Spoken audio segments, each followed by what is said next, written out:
All right, so I'm going to play the role of the seller.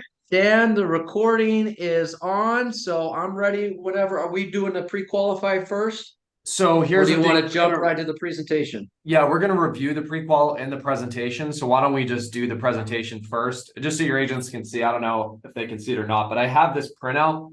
This is what I actually use with all the prequal questions where I write the answers. So anytime I'm doing a prequal, I write the answers in like this, and I bring this with me to the appointment. So that's what I'm going to read off when we're going through the presentation. Ready whenever you are, buddy boy. All right, knock, knock. Hey, Dan, how you doing? Hey, Robert, I'm doing well. Thank you so much for having me over. I'm excited to get the home on the market and get it sold. Is it okay if All I come right, inside? come on in. Okay, great. Now, if you don't mind first, Robert, if it's okay with you, I'd like to take a look on my own at the house through the eyes of a buyer. I'm going to take some notes here. And then why don't we meet in the kitchen in about 10 or 15 minutes? Now, do you still have that package of information that we had dropped off last week? I got it. Yep, it's actually over on the table already. Okay, great. If you don't mind, why don't you go ahead and grab that and I'll take a look at the home. Now, is there anywhere that I shouldn't go into? Is everywhere open for me to take a look at? Yeah, everything should be open. If for any reason anything's blocked or not opening, just let me know. And but yeah, everything should be ready to be seen. Okay, sounds good. I'll take a quick look through and I'll be back in about 10 minutes. Okay, sounds good. All right.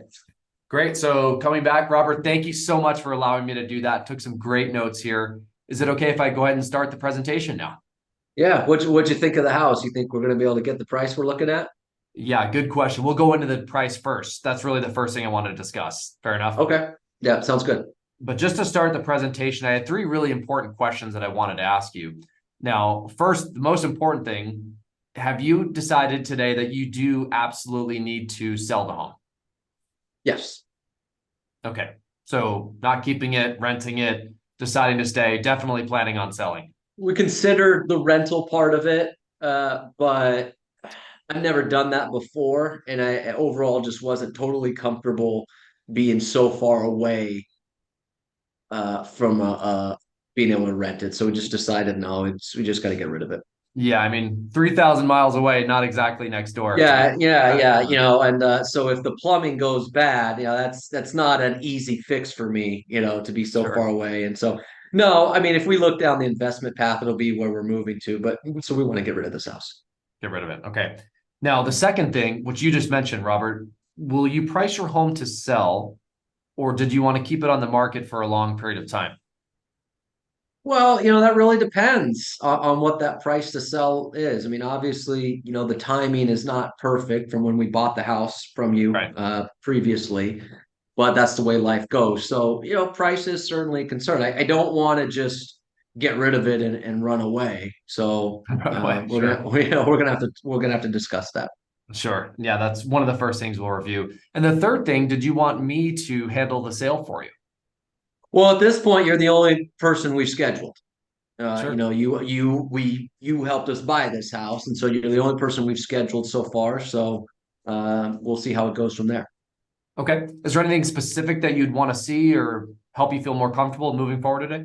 Well, really it's going to come down probably mainly to what can we get for this house. I mean, I know we're not going to make a lot of money on it because of the timing, but I'd like to ideally not take a loss, if at all Sure. possible. So, we're going to have to come to an agreement on some pricing and really try to make those numbers work. Make it work. Exactly. So really, at the end of my presentation, Robert, one of three things will happen.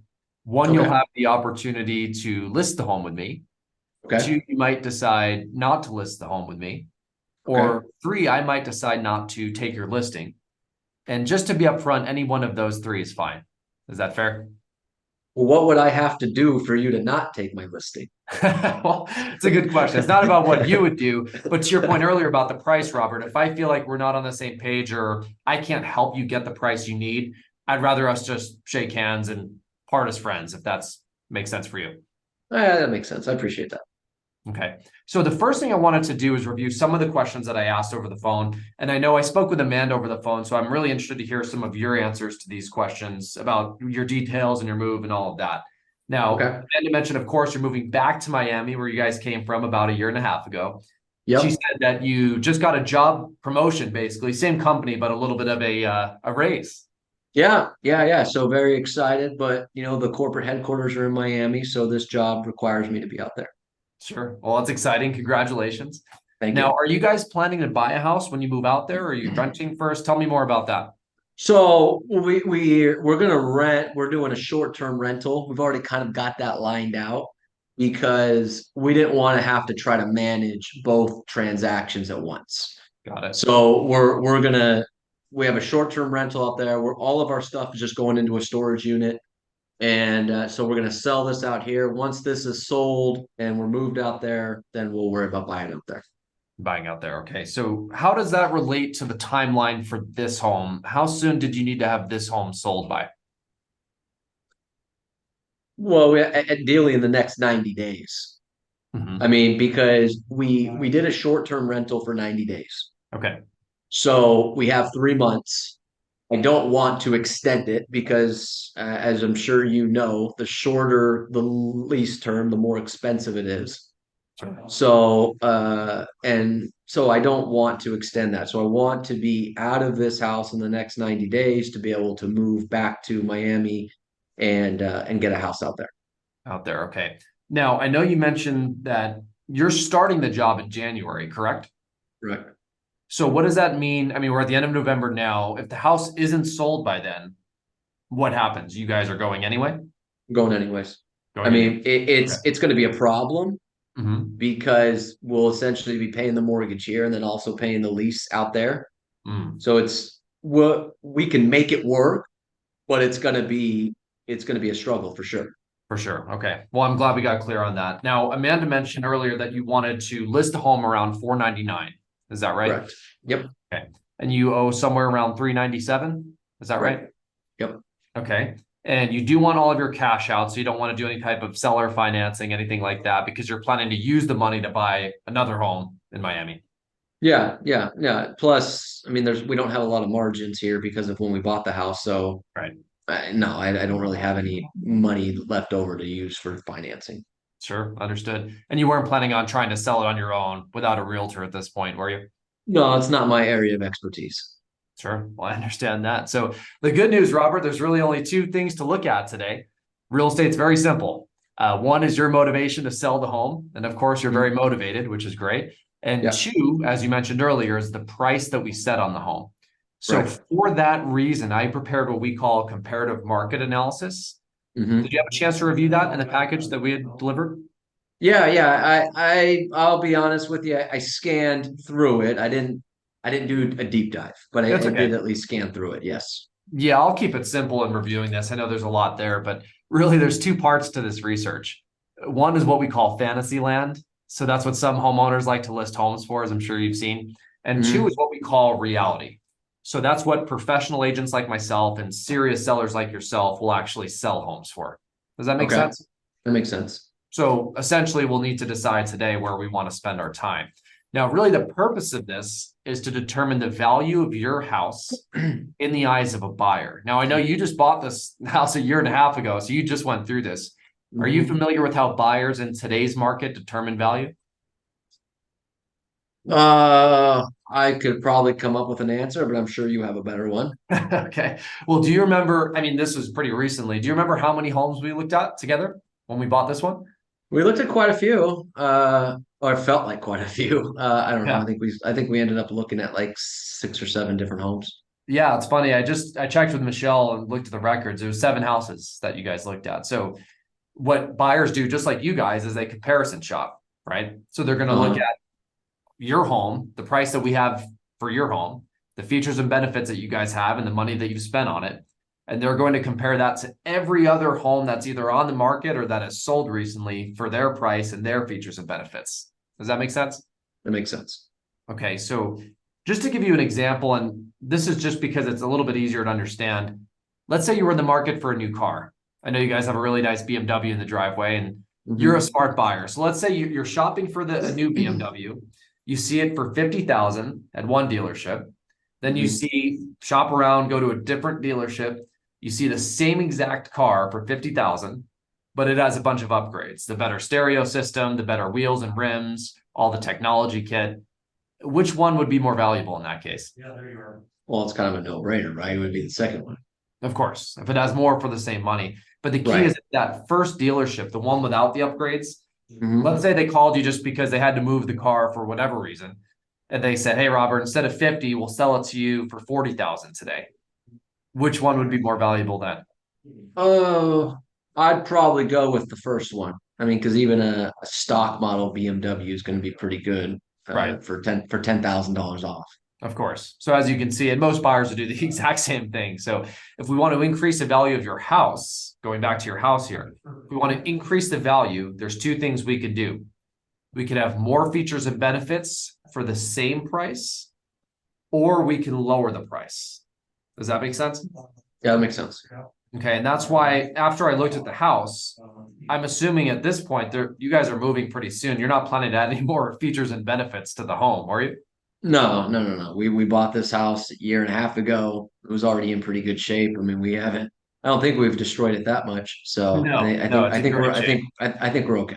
You're okay. Yeah, it's not really going to make sense to change anything there. So really price is the only issue.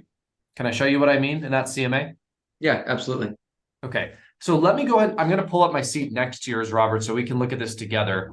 Now, going through this CMA, there's two portions. There's Fantasyland, as we discussed on the top, the ones that are on the market.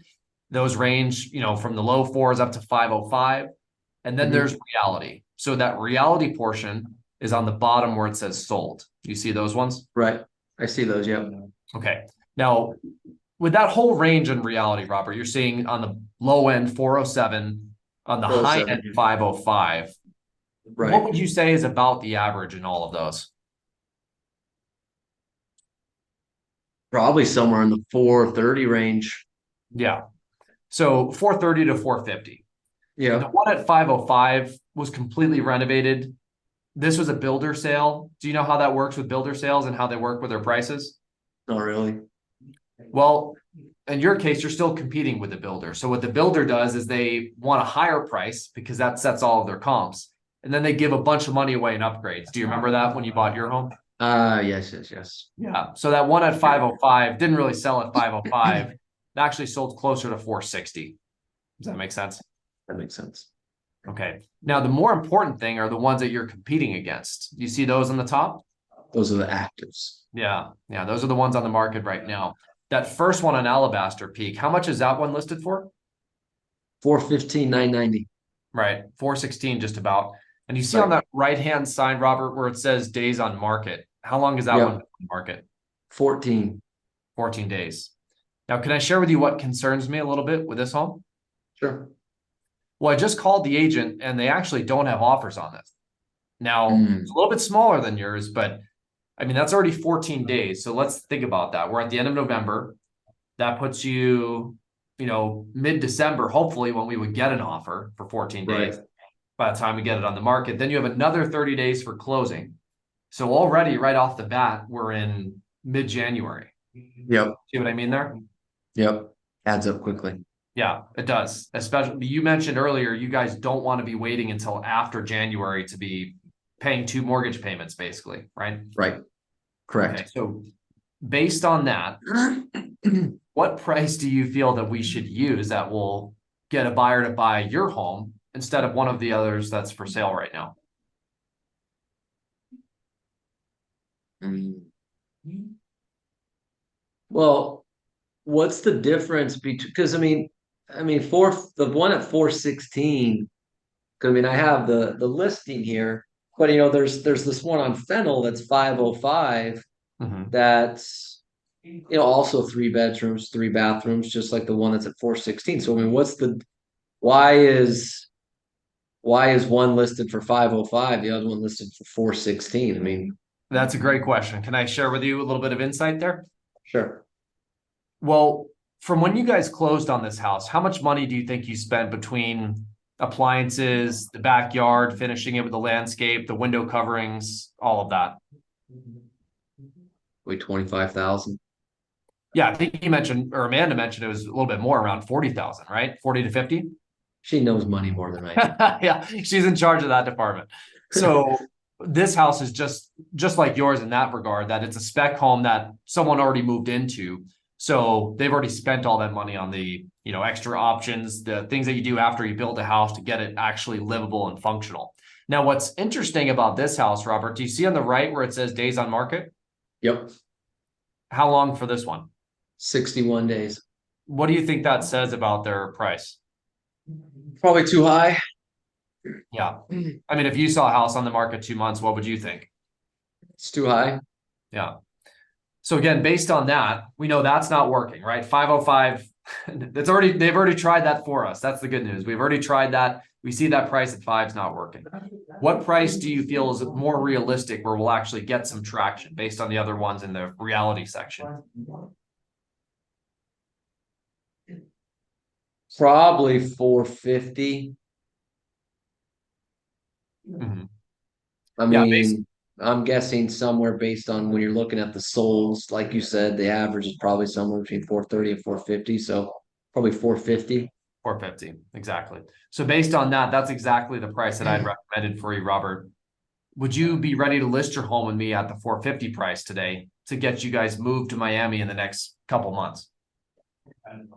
Well, I mean, I guess like we obviously wanted 500 because we're gonna end if we go lower, if we go to 450, we're gonna end up taking a loss on this property. Right. I don't really want to take a loss on this property. So I mean, it can we based on like you said, we put $40,000 into this house. I mean, can we get higher? I mean, like I see this one under contract, at 10958 Fennel. I mean, that was listed at 494. It was on the market for 2 days. Mhm. So, even the one above that, that's also under contract at Marjoram Street, 6 days, listed at almost 474. So why can't we be like one of those two houses? Well, every house is different, and there's a few different strategies that we can use when we price a house. Can I go through those now with you? Yep. Okay, so to keep it simple, there's really two strategies we can use. And just to be clear, I will fully support you. I'm your advocate here, Robert. So no matter which one you decide on, I will fully support and back that. Does that make sense? Yep. Okay. So the first strategy is the one that you mentioned, where we price it a little bit higher at the 500,000 number, just like this one on Fennel that's been on the market. The idea Yep. here is that we price it high, we leave some room to negotiate, kind of test the market a little bit and see what the response is. Yep. Now, can I share with you what my concern is with that approach? Sure. Well, in today's market, the way interest rates are, homes that are even $1 overpriced aren't getting shown at all, let alone getting offers. Now, the one that you pointed out at 494, that's another builder sale. So they're offering a closing cost credit of at least $25,000 in addition to the upgrade incentives they're offering, which we don't have that same luxury, do we? No. Right. So the good news of this is the other strategy we can use, which is where we price it right from the start. That would be at the 450 number. Can I share with you what the benefit is of doing it this way? Sure. Well, the great thing now is homes that are priced right are still selling very quickly. As you can see here, the first 13 on this list, they all sold pretty quickly in the first couple weeks, right? Yep. Now, if we get you at 450, we have an offer in your hands in 6 days. That means you're moved. We're talking about you moving at the end of the year, early January at the latest. Would that work for you? Yeah, I mean, timing wise would be great. Great. Well, again, I'll fully support either one of those approaches, but which one do you feel would be best for you? Well, on the pricing thing, the 6 days one, I'm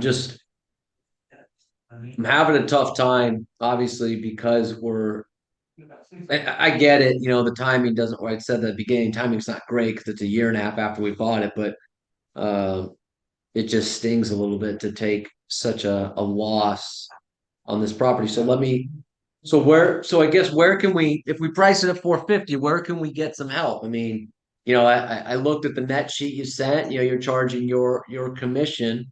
Mhm. Can we get some help there? Can we lower that down a little bit just to make up for the fact that we're going to be pricing it lower than what we want? Yeah, I mean, it's a good question, and I understand why you'd be thinking about that. Now, the good news is this: how much I get paid is based on the sales price of the house, right? Right. Yeah. So the good news is you're already paying me less than if we listed it at 500,000, I'd be making significantly more than selling it at 450. But at the end of the day, I mean, you guys are great clients. We've worked together before. I think really what you're most focused on is making sure this home sells in the time you need, right? Right. I mean, think about it this way. How much that short-term rental that you got, Robert, how much are you paying for that?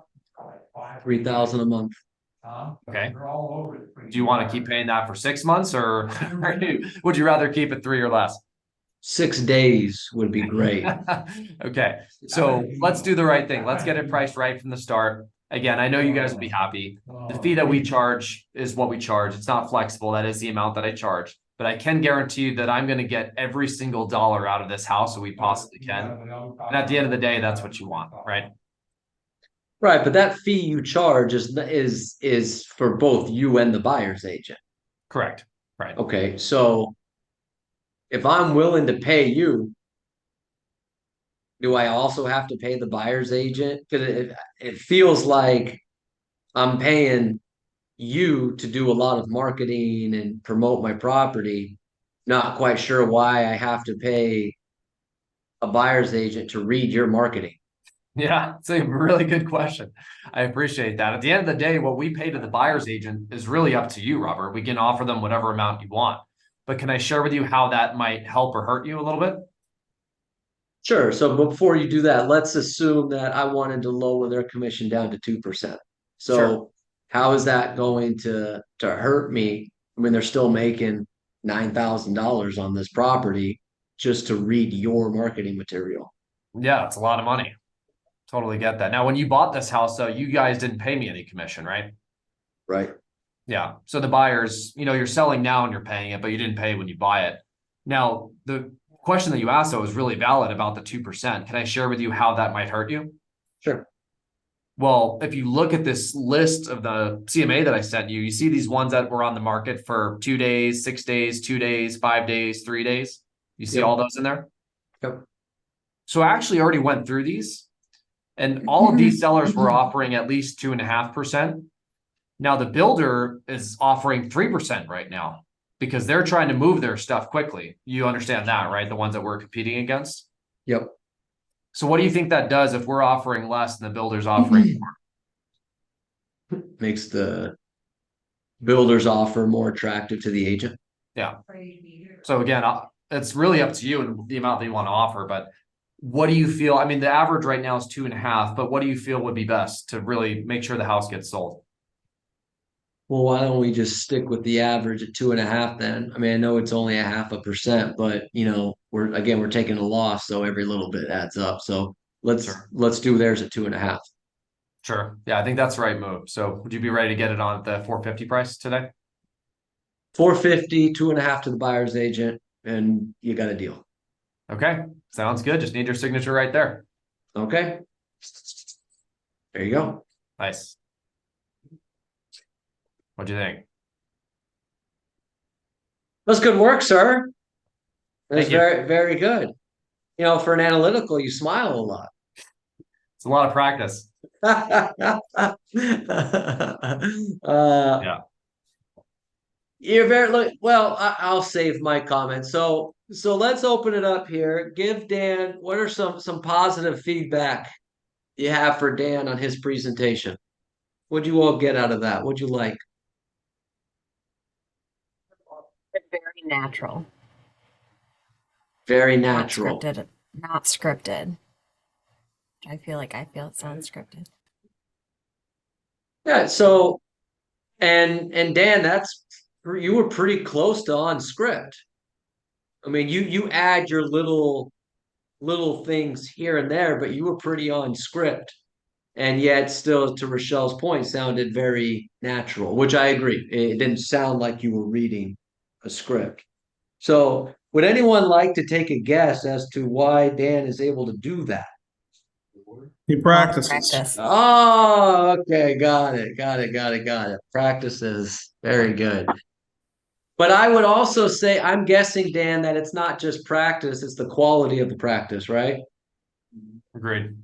Yep. Okay. So if you all want to not sound scripted, you can't do a listing presentation and go, all right, Dan, so I wrote down three real important questions. So number one, do you have to get your home sold? Great. Do you want me to handle this? Like, no, you gotta handle it with as intensity as possible. Good. All right, what else? What else did we get out of that? What else other feedback do you have for Dan Mumm? I have a Um, question for Dan. Yes, Just Sylvia, go ahead. Dan, you send the CMA ahead of time, ahead of the listing appointment. I just would be concerned about that because I wonder if a seller would see what price you recommend, what commission, and then just say, "Oh no, let me reach out to another agent," even before you meet with them. But does that ever happen? Is that the concern? I mean, it does happen very infrequently, and I understand why agents are afraid of it. But at the end of the day, I'm not architecting my business around the people that I don't want. I'm building my business around the people that I do want, and the people that I do want really appreciate getting that information in advance, and it helps them make a decision. And yeah, if your seller is only deciding based on the agent, whoever's going to give them the highest price, it's probably not a seller you want, I would say. You're gonna lose. Yeah. And it's almost the last thing I would say on it, it helps me. The way I think about it mentally is I'd rather have my runner spend their time dropping off the pre-listing package than me waste my time on that appointment. Because if I go on that appointment, that costs me $1,500.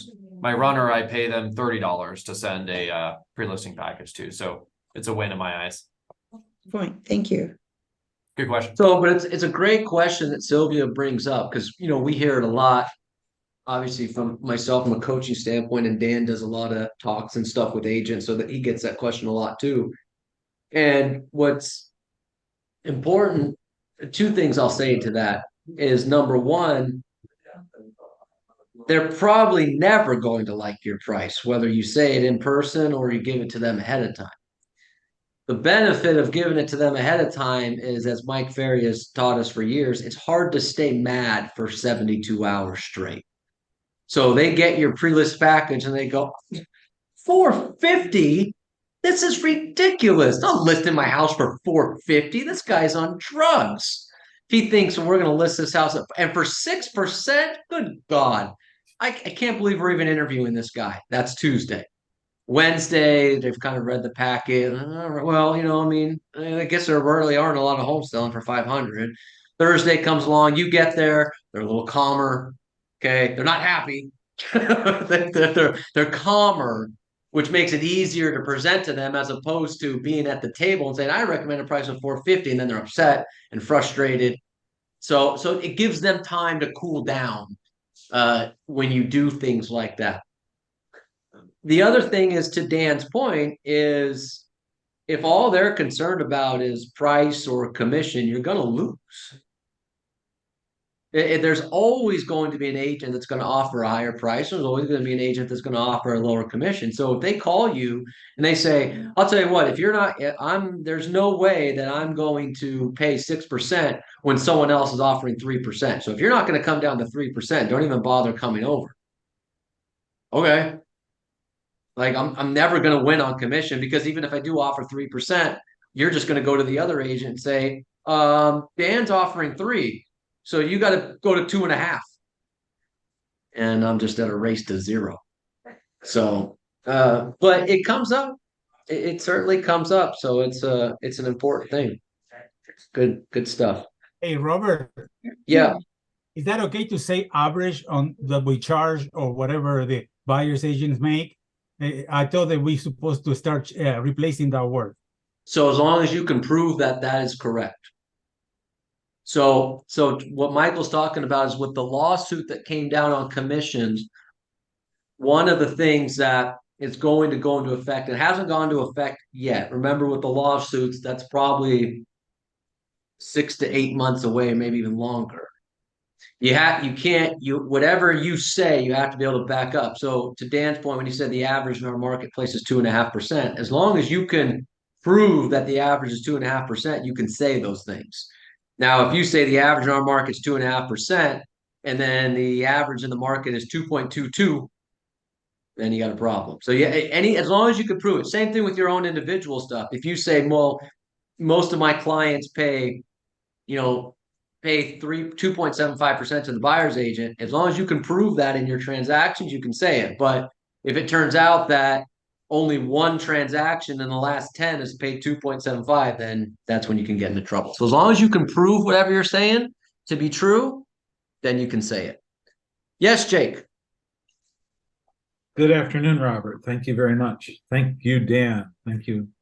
course. So I sent the pre-listing packet to the seller a couple weeks ago, and when we talked again after that, she said to me, "Oh my gosh, Jake, I really wanted to believe my house was worth $200,000 more." So do I. Yeah.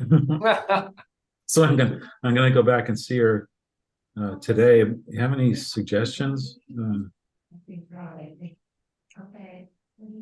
So Dan, let's say that. Let's say you go to you send out a pre-listing package and I say, gosh, Dan, I got this, but man, I really thought my house was going to be worth 650, not 450.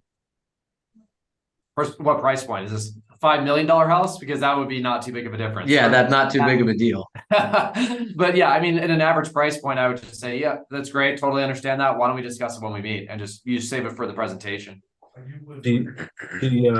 That's what I was trying to set up the appointment, and then she said, "Oh, there's no need to talk."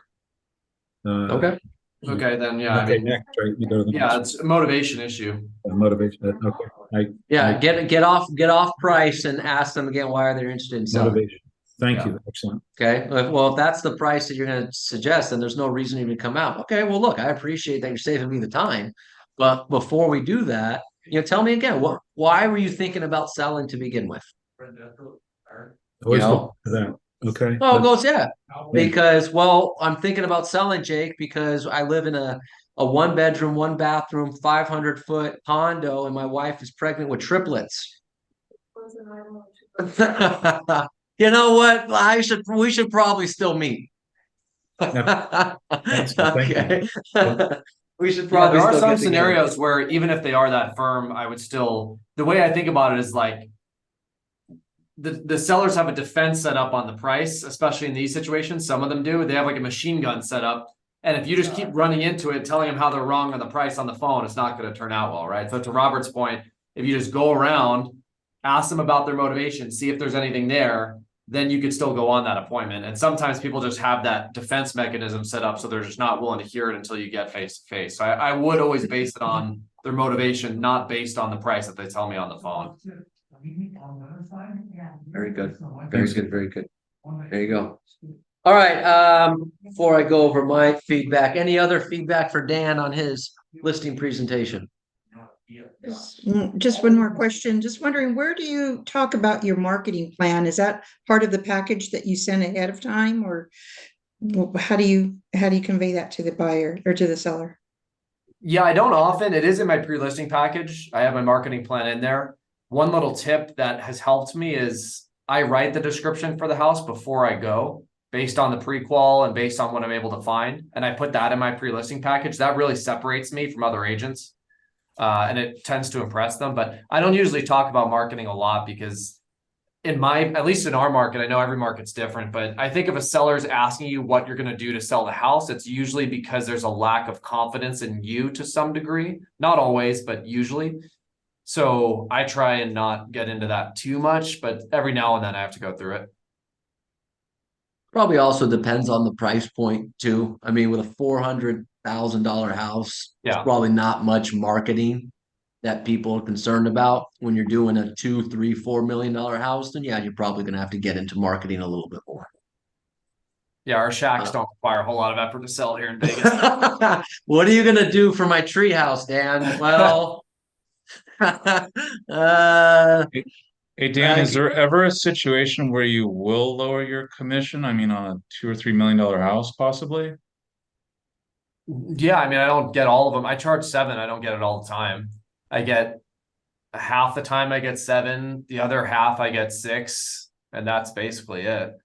What I would do in like for sale by owners or some people that are super commission sensitive, rather than negotiate on the fee, I do a sliding scale. This way it's better for me. It's more advantageous, but I don't really do much below 6. Right. Good, good, good, good. So I thought, look, I like your, you had, again, I mentioned you smile a lot the whole time. I mean, right from the get-go, you're smiling. And it's one of those things that sounds very simple, but really does make a big difference. Whether you're smiling on Zoom or in person, you know, it just increases the comfort level. So very, very good in terms of that. Again, very natural, just like Rochelle said. You're very obviously very confident. That's how you take 120 listings. Very confident in what you were saying. Nothing really catches you off guard. I wasn't. I wanted to make it somewhat realistic, so I wasn't going to just say a bunch of crazy things, but I was trying to throw little things in there. I was going through what about this property? What about that property?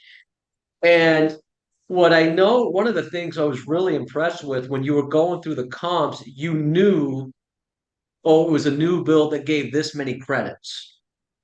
That's really powerful because if you don't know that, and I'm sitting there going, well, this one sold for $494,000 in 2 days.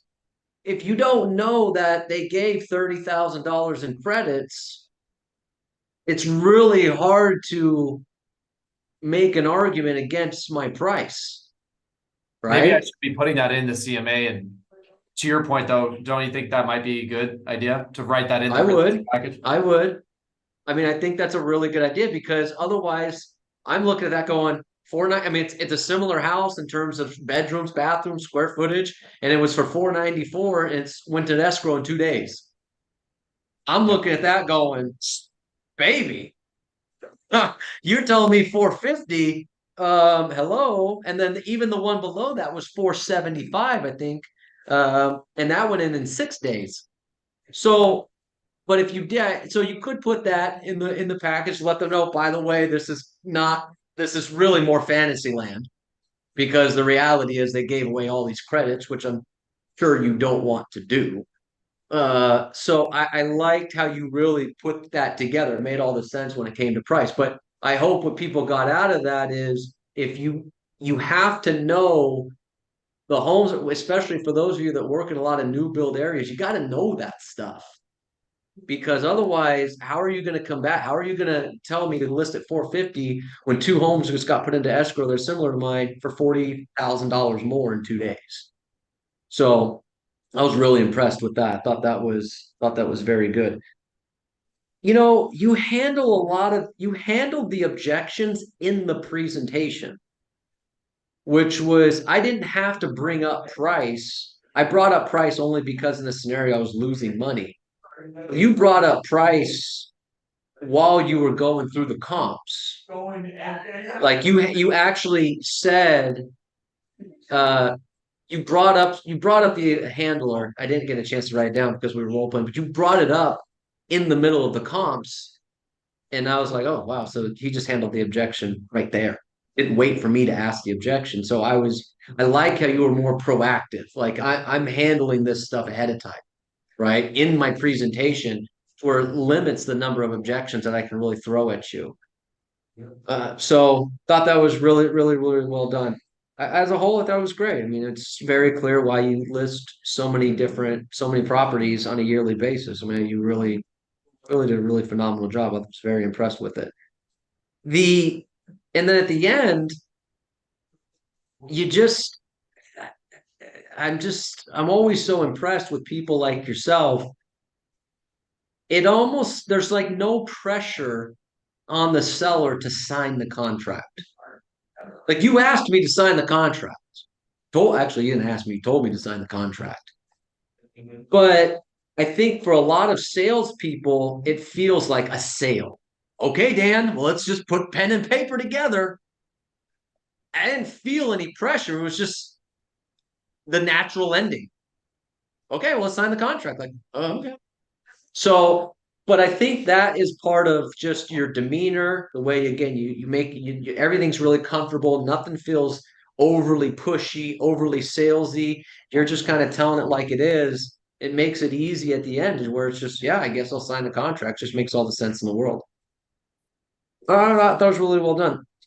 You didn't ask me, you didn't do the 1 minute presentation. Is that because I didn't answer yes, yes, yes on the 3 questions you asked me? So I did ask the questions. I know, you're- but you didn't, at the I end of didn't those three ask- questions, you didn't say, you didn't try to close. And Yeah. and I'm assuming it's because I didn't give you the indication I was ready to sign at that point. Well, no, that's a good question. I actually wanted your feedback on that. Most of the presentations I go on, that's what I'm doing. Like half the time, I'm just doing the 1 minute.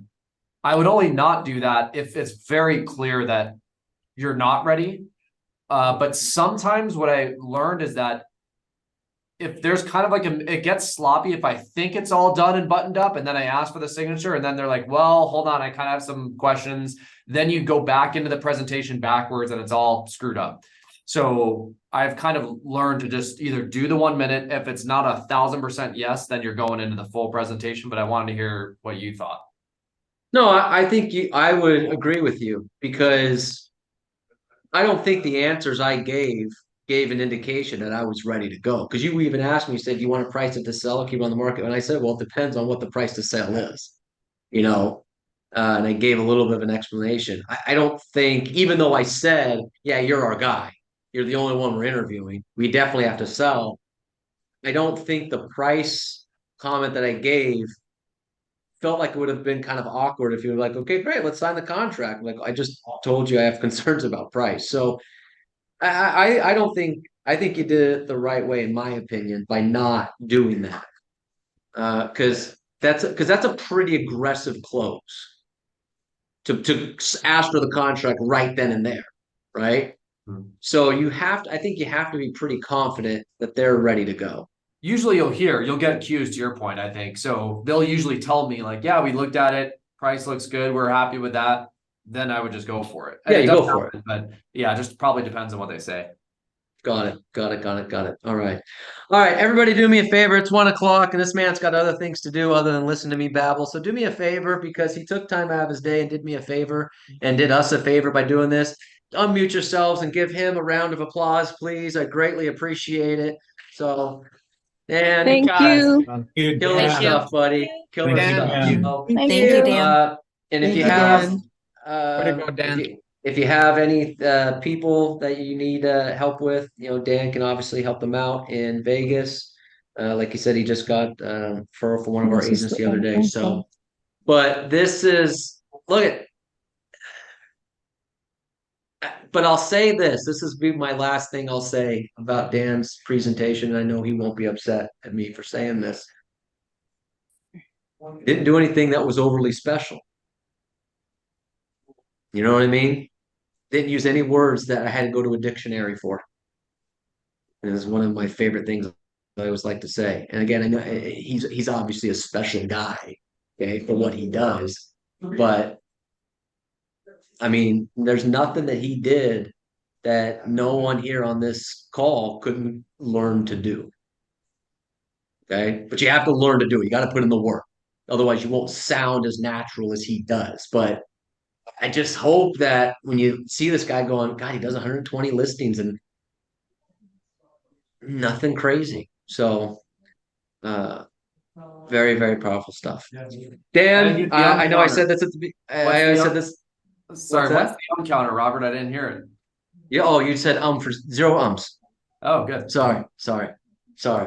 See, this is you guys think I'm crazy, but agents that make $1 million a year are with me on this. I'm telling you, the 2 letters that'll destroy your business the fastest are UNM. I'm telling you. So it's really, really powerful stuff. All right, everybody. Well, thanks for being here, Dan. Thank you, thank you, thank you, thank you, thank you, thank you, thank you. You're a freaking rock star, buddy. I'll see you in January. Sounds good. Look forward to it. All right, everybody. Thanks for being here. I appreciate it. Cindy's got a class at 3:30. She's going to go over contingencies and